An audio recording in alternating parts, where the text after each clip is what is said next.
Bonjour, ah oui, c'est fort.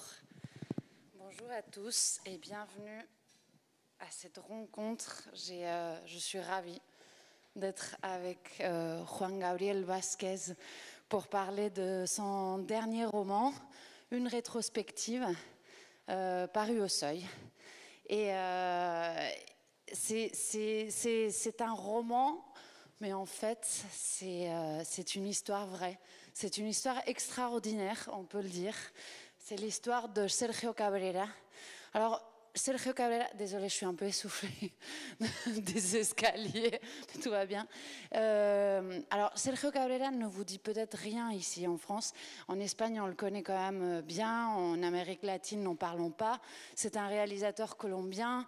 Dans les années 2000, notamment, il avait réalisé La stratégie de l'escargot, un film qui avait été nominé aux Oscars. Ensuite, il a été scénariste de séries très connues en Espagne.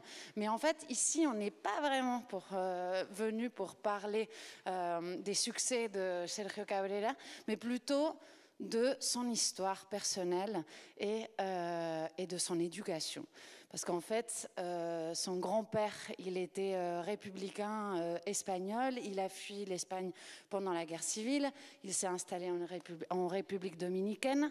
Le père de Sergio Cabrera, il s'est installé ensuite en Colombie, où il fonde sa famille. Il a 2 enfants, Sergio et Marianela, et c'est là où l'histoire devient vraiment incroyable. Ce fou de théâtre, donc Fausto Cabrera, dont on va beaucoup parler, embrasse l'idéologie maoïste et décide d'embarquer toute sa famille à Pékin pendant la révolution culturelle.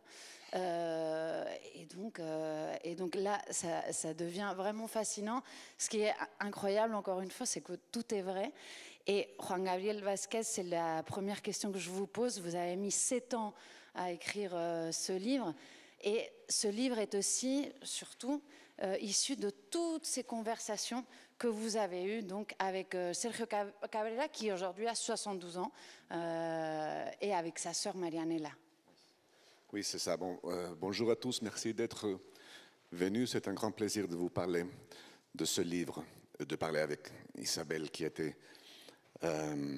d'accord pour mener cet interrogatoire. J'ai rencontré Sergio Cabrera, cinéaste colombien, donc, dont les films avaient en quelque sorte marqué mon adolescence, mes premières années de vie adulte. Je l'ai rencontré au début du siècle. On est devenus des amis, mais c'est un homme timide qui ne parle pas facilement de son passé, ce passé qui émergeait au fil des conversations et qui me laissait voir une vie intéressante, exotique. Mais ensuite, en 2012, on est rentré en Colombie en même temps. Moi, je venais de passer 16 ans à l'étranger et lui, il venait de Madrid. Moi de Paris, puis Barcelone, lui de Madrid. Et on a déménagé au même quartier à Bogota. Donc on est devenus très proches, on a commencé à avoir des conversations. Et on avait ces conversations dans lesquelles tout le monde était autour d'une table, on parlait de tout, on croyait tous être très intéressants. Et là, il disait, ah, ça me fait me souvenir du moment où j'étais garde rouge de Mao. Et alors, tout le monde arrêtait de parler, on comprenait que nos vies étaient banales, et on lui demandait de raconter un peu plus de son expérience. Et de la révolution culturelle en Chine, il passait, quand il avait beaucoup de confiance avec les gens, quand on était en petit comité, qu'il savait que ces sujets qui sont très difficiles en Colombie, très, très complexes, pouvaient être bien entendus. Il parlait de son expérience comme guerrillero, comme membre de la guérilla maoïste en Colombie à la fin des années 60. Et donc, j'ai vite remarqué pendant ces conversations que la vie que je croyais être une vie intéressante et exotique était beaucoup plus que ça. Ça racontait quelque chose d'important. C'était ça racontait notre relation avec les idéologies, et en particulier une idéologie qui a marqué le XXe siècle pour nous tous, et qui, en Amérique latine, a donné naissance à des mouvements révolutionnaires dont les conséquences ont subi jusqu'à maintenant. J'ai écrit ce roman, j'ai fait les enquêtes, j'ai mené mes conversations avec Sergio, j'ai cherché des documents pendant 7 ans, en même temps que mon pays faisait des négociations de paix pour essayer de finir avec une des plusieurs guerres qui ont marqué le passé récent de mon pays. Et alors, l'histoire de cet individu qui était mon ami, l'histoire extraordinaire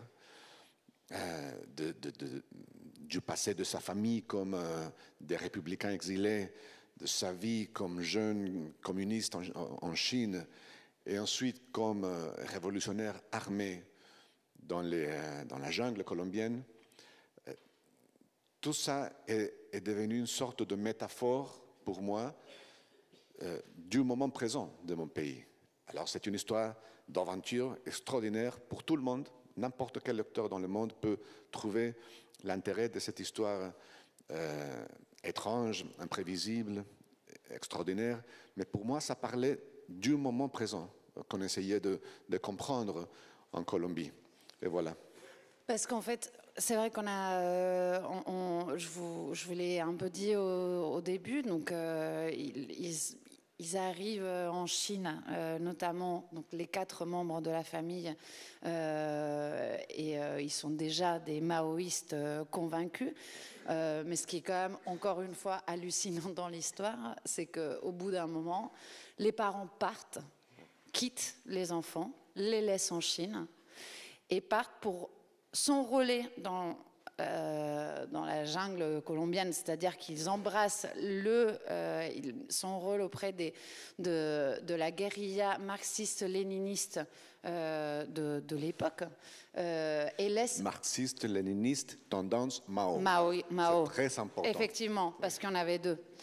Et effectivement, c'est tendance Mao. Ils laissent les enfants seuls en Chine. Et eux, des années après, vont rejoindre leurs parents et vont effectivement intégrer aussi cette guérilla dans la jungle.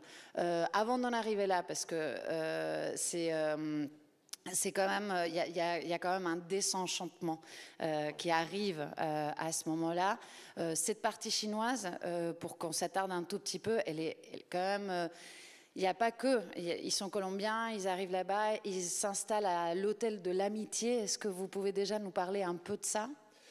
Oui, l'hôtel de l'Amitié était donc l'endroit que le gouvernement chinois avait mis en place pour les étrangers qui venaient aider la révolution, qui venaient pour défendre la création du nouveau monde communiste. Et donc on les plaçait dans cet hôtel qui était, ce sont les mots de la mère de Sergio, une femme qui voit le monde, même si elle tombe dans l'élan révolutionnaire, elle voit le monde avec un peu plus de lucidité que le reste. Et elle dit, cet hôtel c'est comme un ghetto à l'envers. Tout le monde veut entrer et personne ne veut sortir. Parce que c'était au milieu de la ville de Pékin, donc au milieu du monde communiste, c'était un endroit où il y avait 3 restaurants très luxueux, une piscine, des camps de tennis, des tables de ping-pong pour les enfants, des jeux, des salons de danse, et ça pour les étrangers. Et alors il y avait toute une contradiction que les enfants ont remarqué tout de suite, mais surtout que le père a remarqué.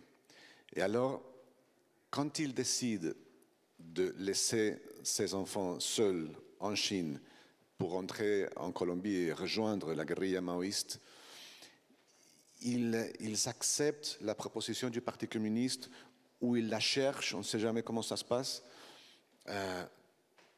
d'installer leurs enfants dans un autre hôtel.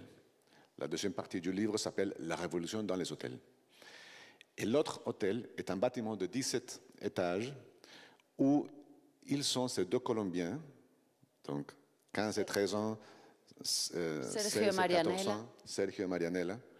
Ils sont les seuls à habiter cet hôtel de 17 étages, ce qui était comme The Shining, non? Le film de Jack Nicholson, mais en communiste.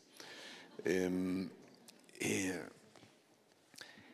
c'est un des passages qui a beaucoup marqué les lecteurs. L'idée que les parents puissent laisser les enfants seuls en Chine, dans un pays étrange, bien qu'ils connaissaient déjà la langue, après des années d'études étant enfants. Mais moi, quand je parle avec Marianela, notamment la sœur de Sergio, elle me dit, je comprends bien que les gens soient un peu choqués, mais la vérité, c'est que ça me semble parfaitement normal. Les gens abandonnent leurs enfants dans un internat en Suisse et personne ne dit rien, n'est-ce pas?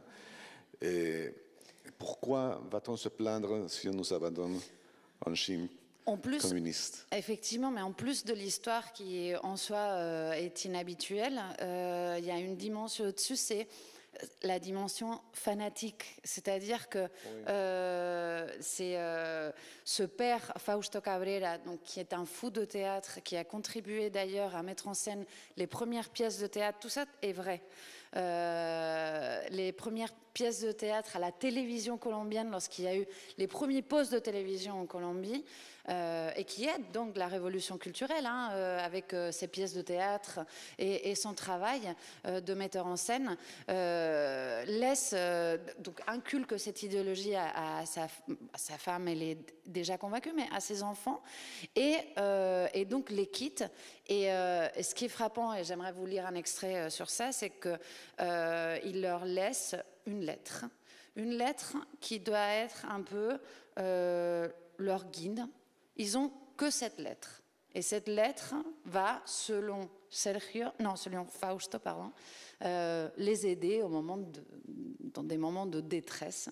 Donc je vais vous lire un extrait pour que vous voyez. C'est un vrai document. J'ai eu à côté de moi pendant que j'écrivais le roman pour me souvenir que c'était une histoire vraie que j'étais en train d'écrire. Notre attitude envers la Chine doit être pour le moins de gratitude. Vous devez penser que les Chinois vous donnent tout ce dont vous avez besoin afin de devenir des révolutionnaires utiles à leur peuple. Cela est dû à leur extraordinaire esprit internationaliste prolétarien. En réalité, vous n'avez pas le droit d'exiger quoi que ce soit. Vous pouvez solliciter ça, oui, à condition que vos demandes soient formulées cordialement en respectant les règles d'une grande camaraderie. Si vous remarquez des dysfonctionnements, seulement si vous en avez la certitude absolue et que vous êtes en mesure de remédier au problème, vous pourrez faire les observations nécessaires, car ce type de critique peut aider le peuple chinois. Il ne faut pas perdre de vue qu'il est normal que certaines choses ne marchent pas encore correctement, qu'il y ait des défauts et des erreurs, mais en général et fondamentalement, leur politique marxiste-léniniste est la bonne.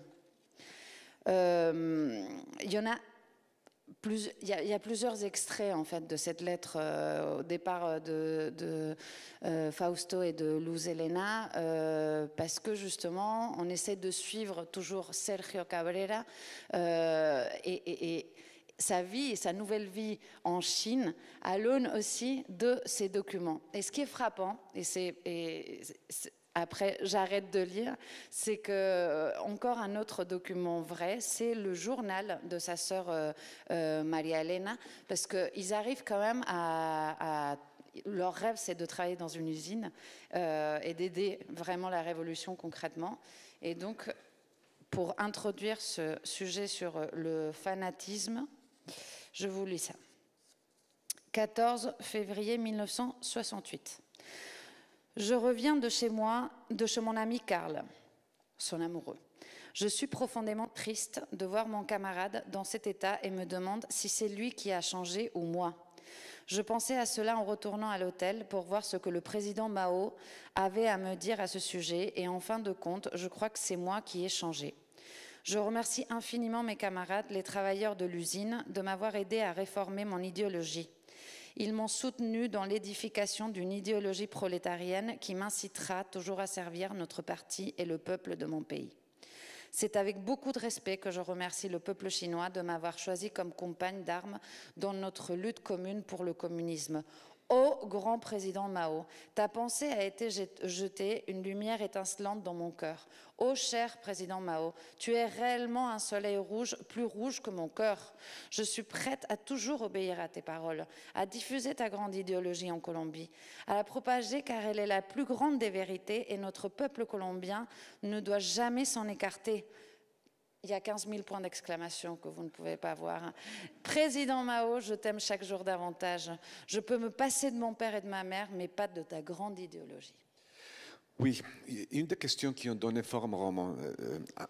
Un roman, c'est une énorme question qu'on essaie de répondre par l'examination des caractères, des personnalités, tous ces aspects que les faits ne contiennent pas, la moralité, les émotions, les processus psychologiques. Ça, c'est un roman pour moi, des questions qu'on pose. D'ailleurs, c'est la différence entre le roman et la politique. Le roman essaye de poser des questions, la politique de donner des réponses. Le roman de dire tout est beaucoup plus complexe que vous ne croyez. La politique dit tout est plus simple. Ne vous inquiétez pas. Bien. Pour moi, une des questions les plus importantes dans le roman, c'était comment est né un fanatique? En quel moment on bascule dans le fanatisme? C'est un mot que mes personnages ont utilisé pendant mes conversations, donc j'ai le droit d'utiliser le même mot. Mais ça m'a beaucoup intéressé pendant l'écriture du roman de voir que mes personnages, Sergio et Marianela, ne le savaient pas. Ils ne savaient pas en quel moment de sa vie ils avaient basculé vers quelque chose qu'on appelle fanatisme. Il y a un des moments qui m'ont convaincu que je devais écrire ce roman, c'était une des anecdotes que Sergio racontait au milieu d'un dîner. Et c'était l'anecdote du professeur de dessin à l'école. Il est donc en Chine, il est un adolescent de 15 ans, il a son cours de dessin à l'école, et voilà le professeur qui remarque qu'un avion américain est mieux construit du point de vue technique que les avions soviétiques. Et cette remarque qui était seulement technique, disons, ça faisait partie de la classe, est prise par ses élèves comme une déclaration contre-révolutionnaire. Et donc ils se lèvent, ils commencent à chasser leur prof de la classe. Le pauvre homme tombe par terre et il commence à le frapper. Des coups de pied très forts contre le professeur qui est un traître, un révisionniste dans le meilleur des cas, un contre-révolutionnaire. Et Sergio, qui regarde toute la scène un peu à côté, il y a quelque chose qui se passe dans sa tête et il se rend compte qu'il doit participer. Il n'aime pas la violence, il n'aime pas ce qui est arrivé, mais il s'approche du professeur et il lui donne un petit coup de pied pour participer à l'acte collectif de la violence, sans conviction, mais avec l'idée qu'il ne pouvait pas se mettre à l'écart du mouvement de masse qu'il voyait. Et ça, je me suis dit, il y a quelque chose là qui mérite l'exploration par un roman, parce qu'il y a des vérités cachées dans cet acte qui parlent de notre nature humaine dans des moments politiquement difficiles. Mais c'est justement la question que je voulais vous poser, parce que quels sont justement les ressorts du roman qui vous plaisent, hein? Parce que vous avez écrit sur Joseph Conrad, mais vous avez fini par en tirer également un roman. Est-ce vrai que votre père vous a demandé d'écrire une biographie sur le footballeur Pelé quand vous aviez que 9 ans? Les biographies font quand même partie de votre œuvre, oui, depuis le début, mais là, c'est vraiment par le roman, oui, que vous voulez y arriver et que vous explorez justement cette histoire. Oui, j'aurais pu faire une biographie normale, pour ainsi dire, avec l'histoire de Sergio. J'aurais pu faire une chronique plus ou moins d'historien, mais je suis romancier et je crois que le roman peut nous donner des informations qu'on ne peut pas trouver nulle part ailleurs. Il y a des connaissances sur l'être humain, sur les démarches de notre psychologie, de nos émotions, qui sont aussi importantes que l'histoire des faits pour comprendre notre réalité. Et le seul endroit où on peut trouver ça, c'est le roman. Alors,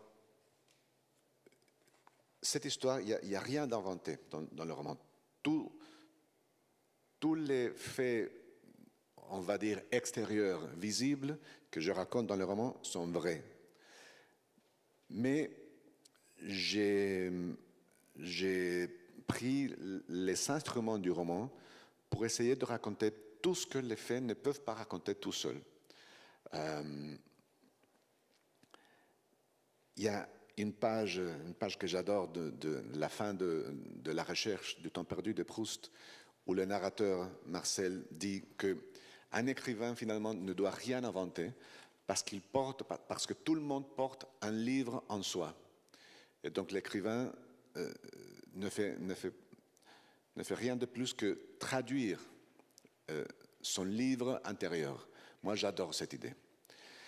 Et c'est exactement ce que je crois avoir fait avec la vie de Sergio et de Marianela, la traduire, prendre ces histoires, ces anecdotes, ces mémoires, ces documents, et traduire tout dans la langue du roman qui nous fait des révélations énormément utiles, des endroits qui nous permettent un accès à des endroits qu'on ne pourrait pas connaître si l'écriture d'imagination ne nous aidait pas à aller dans ces endroits. J'aurais dû commencer par ça, mais ce livre, il est en lice pour le prix Féminin étranger 2022. Il a surtout reçu le prix bisannuel du roman Vargas Llosa, qui est un énorme prix, un peu comme le Booker Prize en Amérique latine. Et c'est justement cette dimension narrative, ce roman, finalement, qui est toujours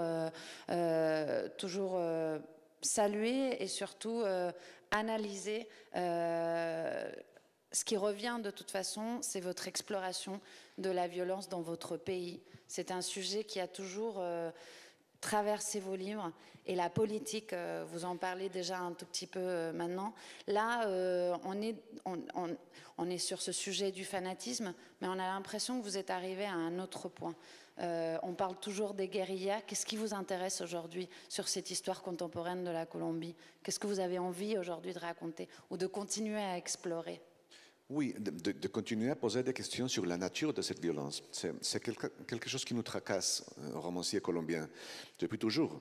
Le premier grand roman colombien du XXe siècle, qui s'appelle en espagnol La Vorágine, je ne sais pas s'il existe une traduction française, José Eustacio Rivera, c'est l'auteur, un roman publié en 1924.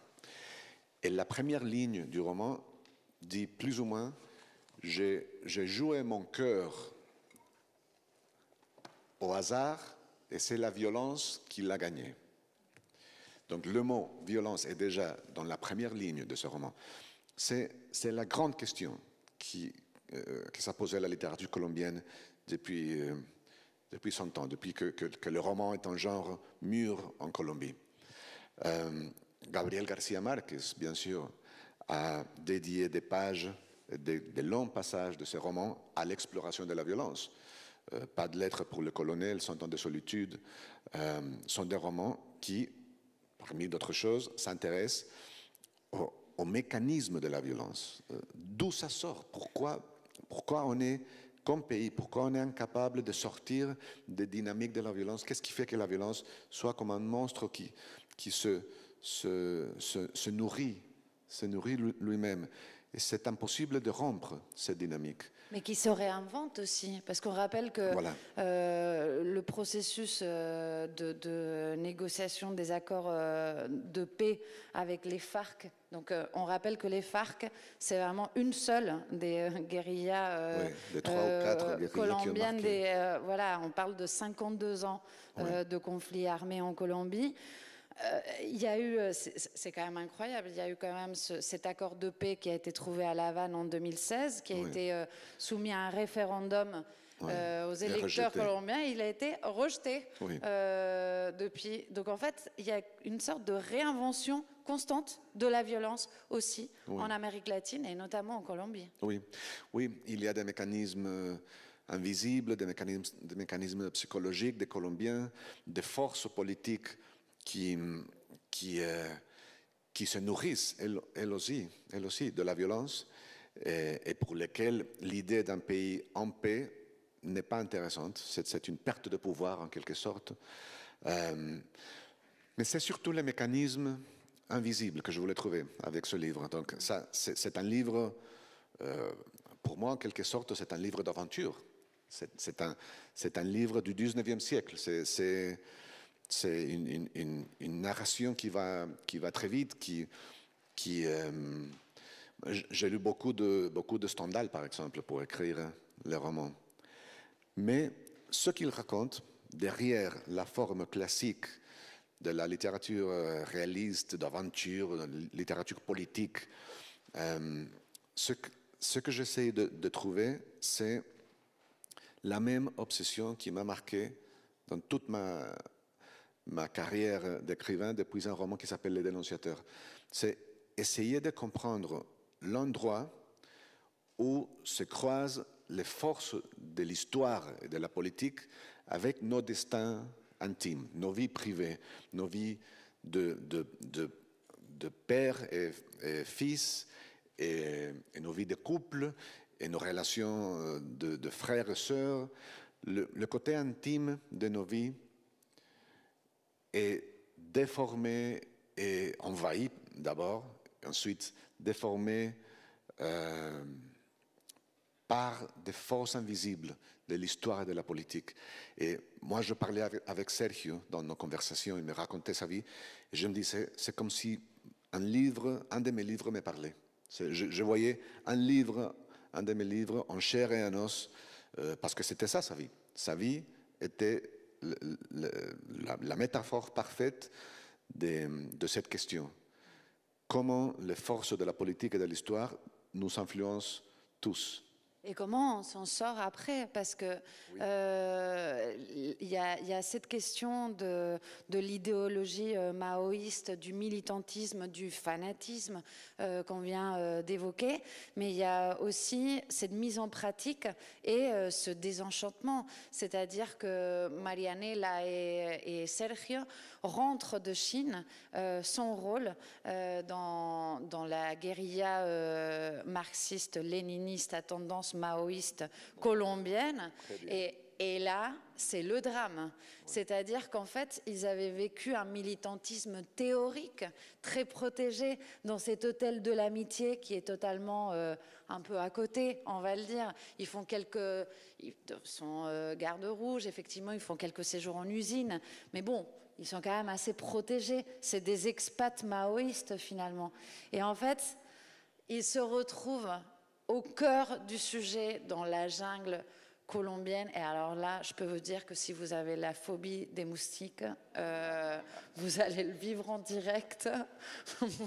moi, j'ai eu mal. Des chauves-souris aussi. Et des chauves-souris, et n'en parlons pas des infections, des problèmes de santé, et puis surtout du fait que finalement c'est une famille qui est extrêmement cultivée, avec des parents qui ont inculqué une éducation littéraire importante. C'est une famille bourgeoise, on n'a pas encore parlé de ça. Oui. Mais c'est une famille, donc le père de Sergio, l'espagnol exilé de la guerre civile, se marie avec une femme de la bourgeoisie de Medellín. Et donc les enfants sont éduqués d'abord en plusieurs langues, ils parlent français, ils ils connaissent, surtout Sergio, est un grand lecteur. En Chine, il y a un moment où cet enfant qui est privilégié dans le monde communiste, parce qu'il est le fils d'un étranger, les étrangers sont très bien vus, et donc il habite à cet hôtel de 17 étages, il a soudain l'envie de savoir ce que c'est la faim. Il n'a jamais eu faim de sa vie. Et il se dit, si je veux devenir un vrai prolétarien, il faut que je sache. Oui. Et il commence à ne pas descendre au restaurant de l'hôtel pour manger comme sa sœur, à lire des romans russes, des romans de Maxime Gorky pour apprendre ce que c'est que la faim. Pour comprendre ce que c'est que la famine. Oui. C'est ça aussi. Et surtout, donc, avec toutes ces références culturelles, avec cette éducation tellement intense, on passe de cette Chine et donc à cette mise en pratique en Colombie où les discussions avec les guérilleros sont loin d'être intellectuelles. Ouais. Et là, c'est le premier choc. Ouais. C'est-à-dire qu'enfin on y est, enfin on va défendre la révolution, mais on ne s'y retrouve pas en fait avec ces guérilleros. On ne comprend pas qui sont ces personnes. Il n'y a pas ce coup de cœur, entre guillemets, militantiste, militant, qui aurait dû avoir. Oui, et c'est là que le personnage de la sœur prend toute son importance. Alors, moi, j'avais écrit 100 pages sur la vie de mon personnage principal, qui était mon ami, Sergio Cabrera. On avait parlé pendant des heures enregistrées avec le but du roman. Mais à un moment, je me suis dit, il y a ce petit personnage à côté de Sergio, il est toujours là, c'est sa sœur. Peut-être il faudrait que, pour des raisons littéraires, je lui donne un peu plus d'espace. C'est un personnage qui mérite être un peu plus rond, un peu plus troisième dimension, si vous voulez. Et j'ai demandé à Sergio si je pouvais parler avec elle. Il m'a dit, elle n'a jamais parlé de son expérience à la guérilla depuis qu'on est sorti en 72. Elle n'a jamais parlé. C'est vraiment douloureux pour elle. Mais je vais essayer. Il réussit. Elle est d'accord pour me parler. Et moi, je me dis, je vais parler avec elle une vingtaine de minutes et il faudra que j'ajoute 30 pages en roman pour compléter ce personnage pour des raisons, comme je dis, dramaturgiques, des raisons littéraires. Je parle avec elle 3 heures et à la fin, je me dis, ce roman vient de doubler en taille. Ce n'est pas 30 pages qu'il faut écrire, c'est 200, parce que c'est un personnage tellement intéressant qui donne l'autre côté de la vie révolutionnaire. C'est la femme dans la révolution. La femme dans un monde qui se veut égalitaire, mais qui reste un monde d'hommes.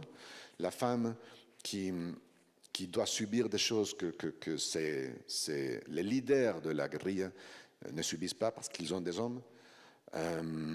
Donc, ce côté a été toute une révélation pour moi. Et le destin de Marianela est un des plus intéressants du roman.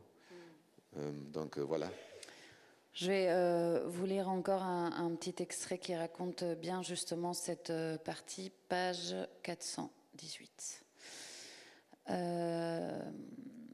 À croire qu'il refusait de se détacher de son passé, pourtant douloureux, au point que tous les membres de sa famille essayaient de le laisser derrière eux. C'était le cas de Marianela, qui, des années après avoir construit une vie avec Guillermo, dont elle attendait son premier enfant, avait effectué pendant toute une journée des démarches auprès d'un notaire pour éliminer son premier prénom. Sergio se rappelait la lettre où elle lui annonçait la nouvelle. « J'ai supprimé Sol.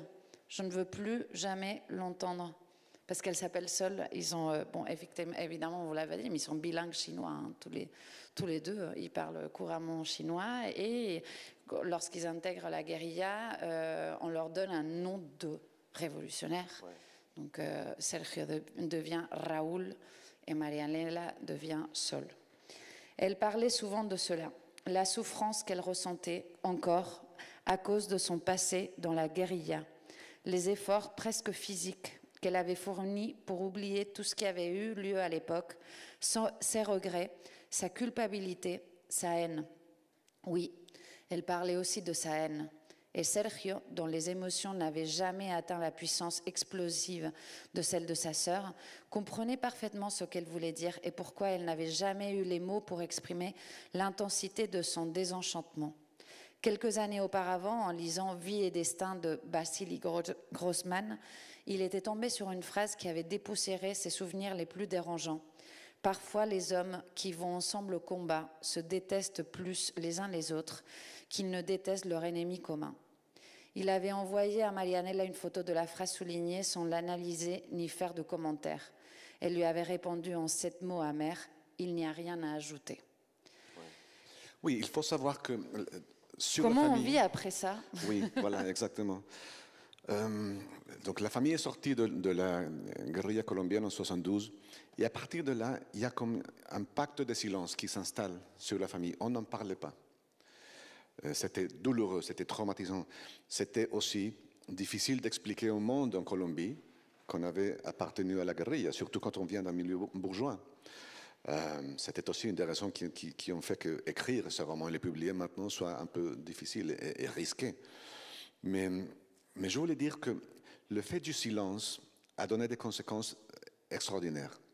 Il y a eu un moment, donc j'ai fait une espèce de contrat avec mon personnage, Sergio, parce que vous vous en doutez, le fait de raconter ces choses était difficile pour lui, risqué aussi, et il avait peur. Et je lui ai dit, moi, je vais écrire comme si tu n'existais pas, comme si tu étais mort, mais ensuite tu vas avoir le droit de veto, pour qu'il soit tranquille, pour avoir le droit de gérer un peu les vérités qui sortent sur lui et sa famille dans le monde. Il a lu le roman, il a adoré, il n'a rien corrigé ni éliminé. La lecture du roman a même éveillé certains souvenirs chez lui, et le roman s'en est enrichi. Mais à un moment, il me dit, mais j'ai une suggérance. Là, tu racontes une scène sur Marianella, sur quelque chose qui arrive à ma sœur Marianella dans la jungle. Je crois que c'est très bien, la scène est magnifique, c'est passionnant. Mais si on n'a pas inventé des épisodes jusqu'à maintenant, pourquoi commencer maintenant? Pourquoi inventer ça? Et moi, je lui dis, c'est pas inventé, c'est elle qui me l'a raconté. Et toi, tu ne le savais pas. Et j'ai découvert que Sergio apprenait des choses sur la vie de sa sœur qu'il ne savait pas grâce à mon livre, et que sa sœur apprenait des choses sur la vie de Sergio grâce à mon livre. Et le fait d'avoir écrit un livre dans lequel ils peuvent retrouver des parties cachées de sa vie commune, pour moi, est étrangement touchant.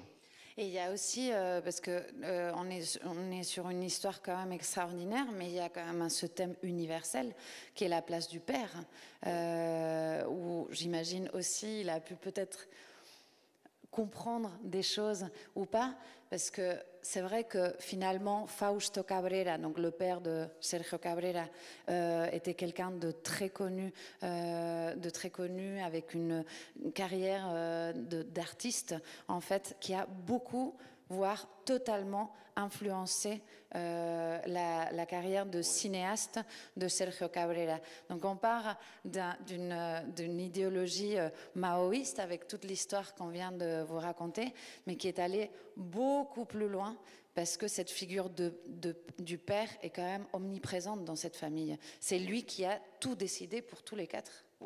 Oui, et d'ailleurs, un autre des moments où je me suis dit, il y a un roman ici et il faut que je l'écrive, c'est arrivé en 2014. Alors, le roman commence en 2016, au moment où Sergio est de passage à Lisbonne, en route pour une rétrospective de ce film qui s'organise à Barcelone. Et quand il est à Lisbonne, il reçoit la nouvelle de la mort de son père à Bogota. Et il refuse d'y entrer.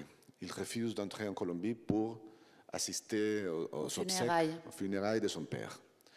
Voilà, c'est l'année 2016 et c'est comme ça que le roman commence. Mais 2 ans auparavant, Sergio avait reçu une invitation d'une productrice de cinéma chinoise pour inventer une histoire sur sa vie, basée sur sa vie en Chine, et en faire un film. Et il m'a demandé d'écrire le traitement, ce qu'on appelle le traitement en cinéma. Donc, inventer l'histoire, 4 ou 5 feuilles, l'histoire de fiction sur laquelle on va dresser le scénario. Et moi, j'ai inventé une histoire. J'essayais d'imaginer des moments de conflit qui soient à la fois politiques et personnels.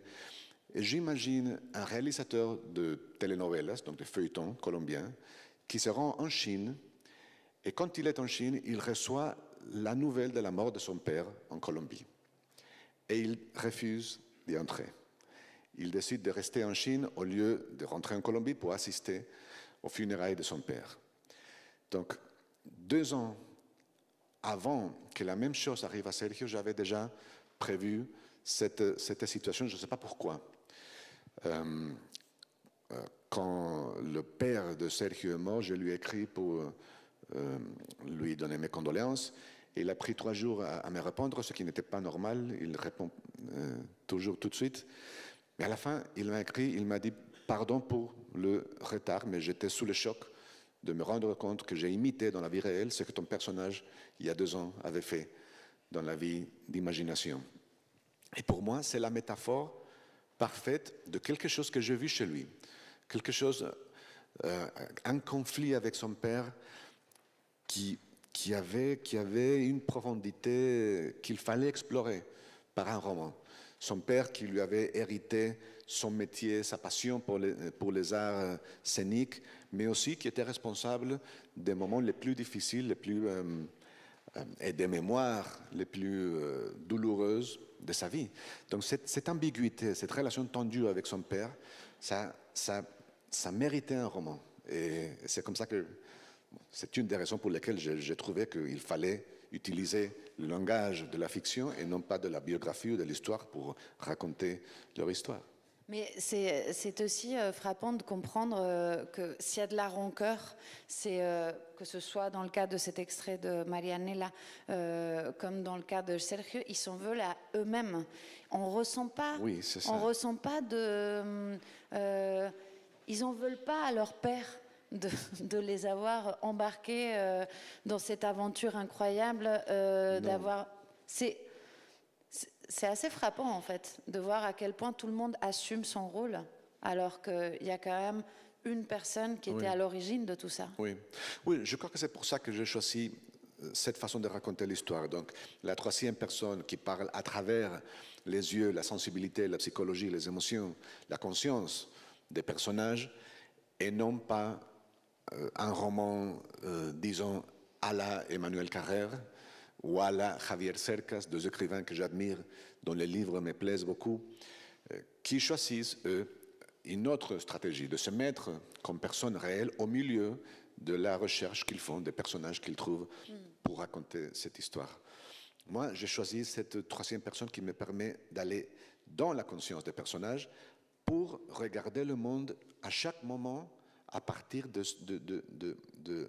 dans le cas de Sergio notamment, de sa sensibilité, de ses convictions, et tracer comme ça la transformation de ses idées au cours du roman, de ses émotions, de la façon dont il regarde ses aventures.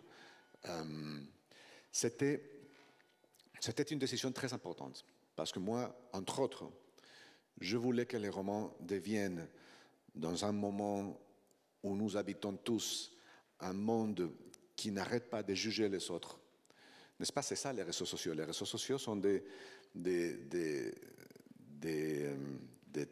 tribunaux où tout le monde est en train de juger tout le monde tout le temps. Même si on ne comprend pas, on juge.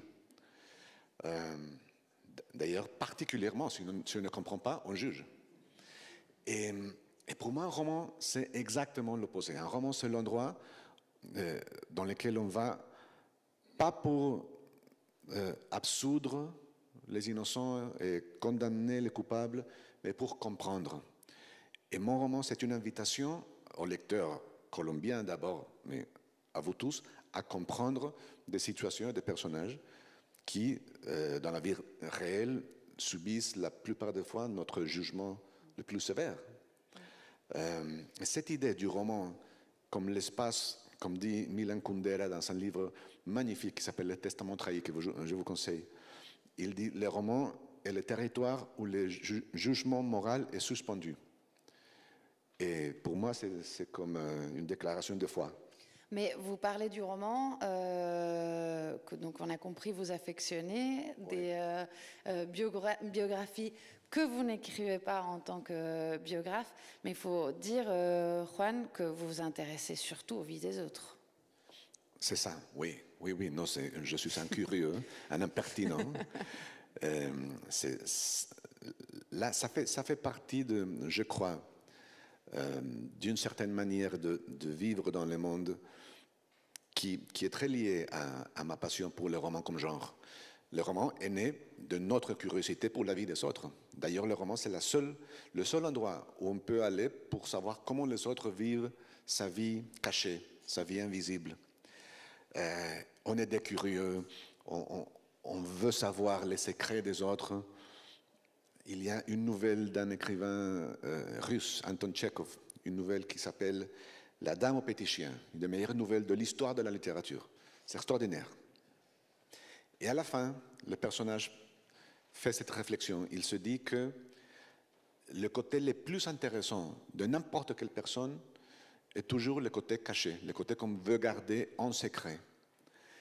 Et le côté qu'on présente aux autres, c'est toujours moins intéressant. C'est toujours une création, une invention plus ou moins fausse.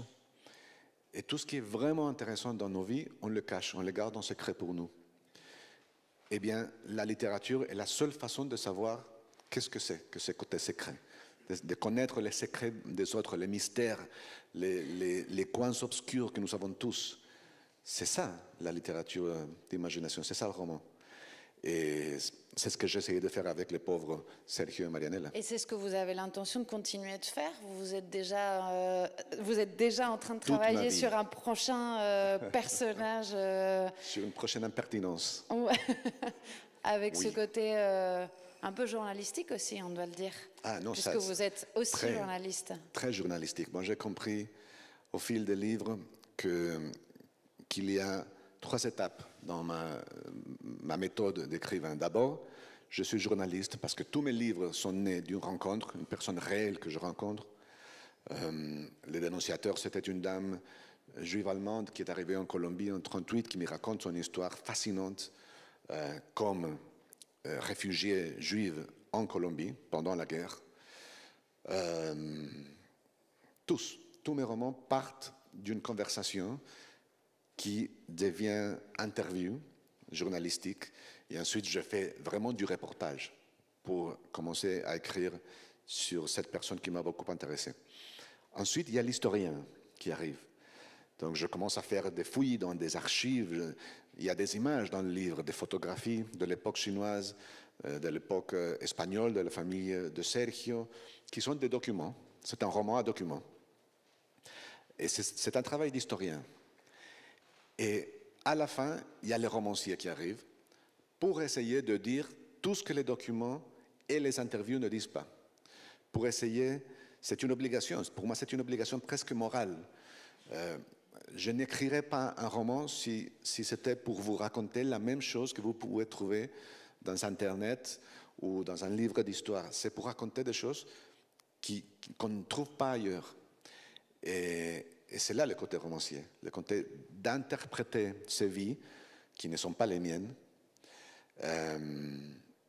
et essayer de trouver cette humanité, n'est-ce pas, et de comprendre un petit coin obscur de notre humanité qu'avant je ne comprenais pas. Est-ce que vous avez des questions? Ah, alors, madame. Est-ce qu'il y a un micro? Oui. Oui, pour monsieur.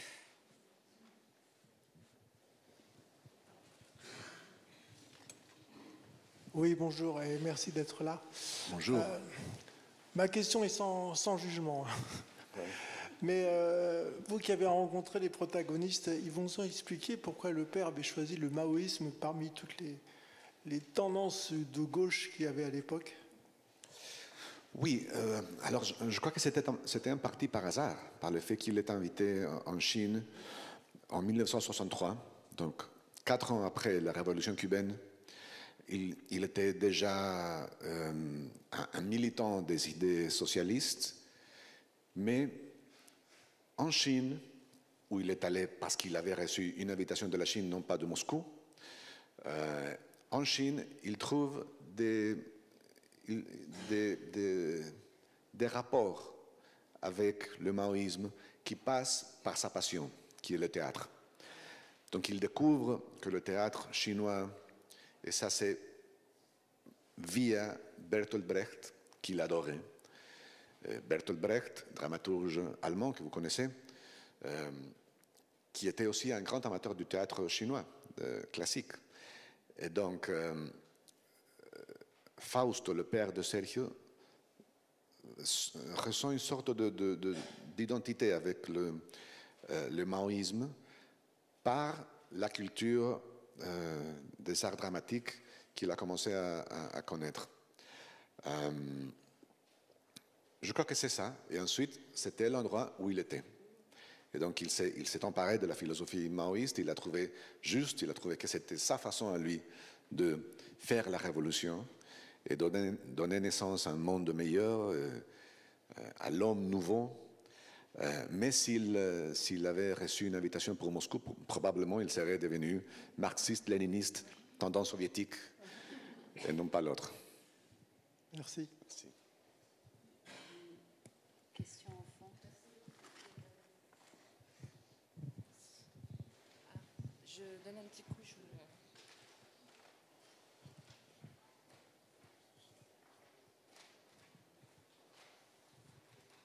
Il y a un monsieur là. Ah, d'accord. Parce qu'il y a une jeune dame là-bas. Oui. Je lui passerai après. On peut déborder de 5 minutes. Merci.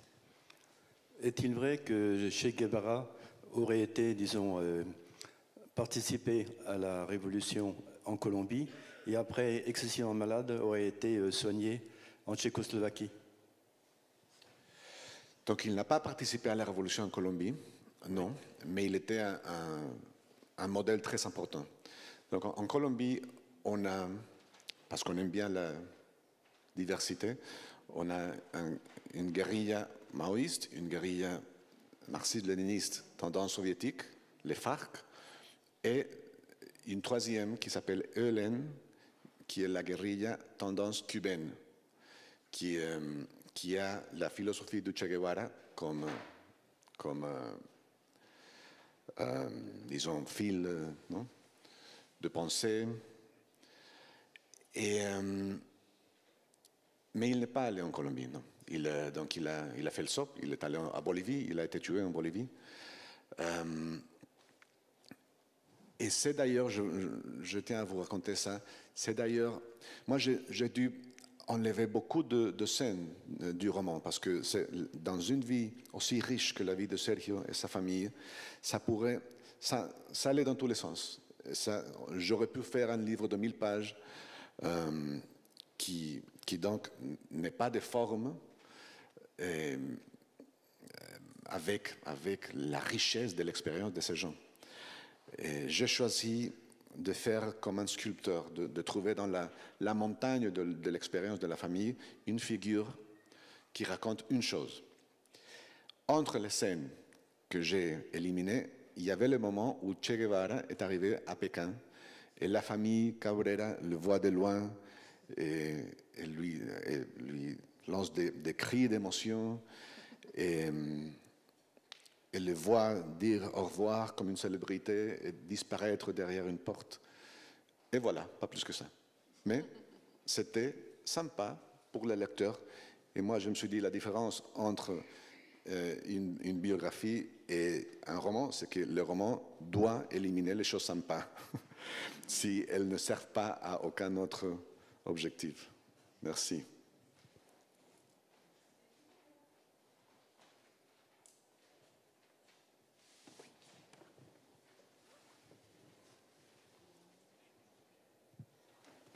Bonjour.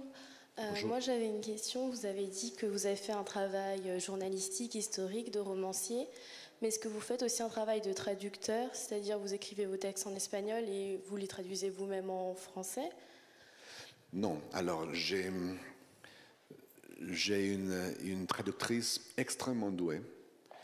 D'abord, on traduit. Moi, j'ai gagné ma vie comme traducteur pendant un certain temps. J'ai traduit des jeunes écrivains français qui, je crois, que vont devenir importants, comme Victor Hugo. Je ne sais pas si vous avez entendu parler. Et je sais ce que c'est, le métier et le défi de la traduction. Or, on ne traduit jamais vers une autre langue. On traduit toujours vers sa propre langue. Et moi, j'ai une traductrice exceptionnelle, Isabelle Gugnon, qui sait tout faire, qui domine tous les registres, tous les musiques, les tons, les vitesses de la narration. Tout ça étant ce que nous cherchions, non? Les effets que nous cherchions à faire dans le roman. Et alors, j'ai la chance de l'avoir et je n'ai pas à m'occuper de ma propre traduction. Et heureusement pour vous aussi, les lecteurs. C'est une très belle traduction, d'ailleurs. Elle est très bien faite, oui. Et vous ne lui demandez pas pourquoi il parle aussi bien français? Ça vous paraît totalement évident? Bah, moi, je vous le demande, Parce même que si j'aime je la connais langue. la réponse. Mais... Oui. J'ai vécu 3 ans à Paris dans les années 90. Je suis venu comme jeune latino-américain qui veut devenir écrivain. On était peut-être 2 ou 3 millions à avoir la même idée.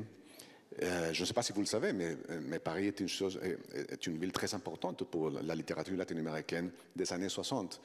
Et ça, c'est la génération de mes parents littéraires, les gens que j'admirais quand j'étais jeune lecteur, les gens que je voulais imiter, qui me montraient le chemin. C'était García Márquez, bien sûr, mais plus que lui, Mario Vargas Llosa, aussi Julio Cortázar, un écrivain argentin.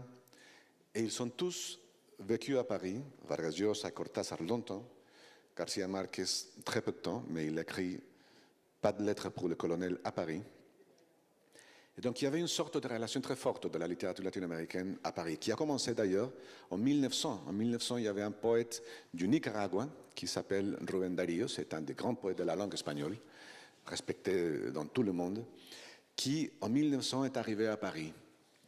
Pourquoi? Pour se faire reconnaître comme poète. Surtout si on venait d'un pays comme le Nicaragua, pour être un vrai poète, il fallait qu'un critique de Paris vous baptise, en quelque sorte. Et il y avait Valérie Larbaud, à l'époque, qui a écrit un petit article sur son œuvre pour lui dire, écoutez, monsieur Darío, Darío était en train d'écrire des poèmes sur sa vie à Paris, sur les boulevards, sur les cafés, la vie des cafés. Et Valérie Larbaud lui dit, ne nous racontez pas l'histoire des boulevards parisiens. Nous la connaissons déjà. Nous voulons que vous nous racontiez l'histoire de la jungle, des montagnes.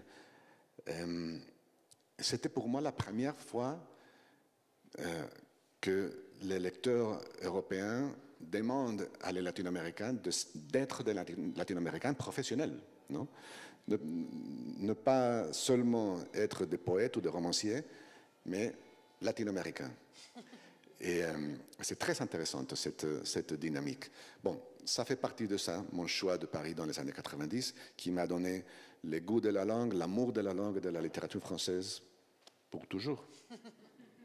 Merci beaucoup. Merci à tous. Et Merci. merci surtout à Juan Merci à tous. Gabriel Vasquez.